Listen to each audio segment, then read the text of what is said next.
বড় ছেলে দেখছেন, এটা আমাদের আশ্রমের ছেলেরা প্রায় সবাই প্রাচীন গুরুগৃহের আদর্শ মানে হিন্দু আদর্শ থেকে আমরা ভুলে গিয়েছি। এই জন্য হিন্দুদের অধঃপতন। গুরুগৃহের আদর্শ কি ছিল? 12 বছর বয়স হলে গুরুগৃহে যেতে হবে, গুরুর কাছে দীক্ষা নিতে হবে।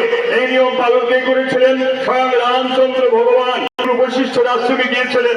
স্বয়ং শ্রীকৃষ্ণ দেখুন 12 বছর বয়সের মধ্যে তিনি শান্তিপুরী মুনির আশ্রমে গিয়েছিলেন। এগুলো আমরা ভুলে গিয়েছি।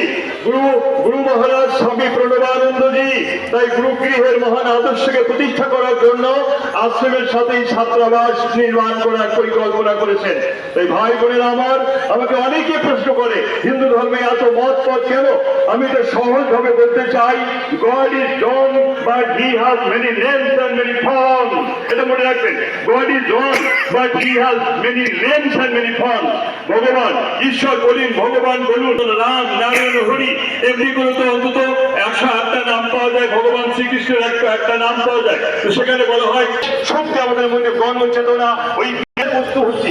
আজকে আমার সমাজটা হয়েছে শিকারের বস্তু, ধর্মান্তরিত করা হচ্ছে আমাদের বিভিন্ন ভাবে। কেন আমার নিজের ধর্মের প্রতি আস্থা হওয়ার দিন এসেছে। মনে রাখবেন, এক রহে না শেখ রহেগা।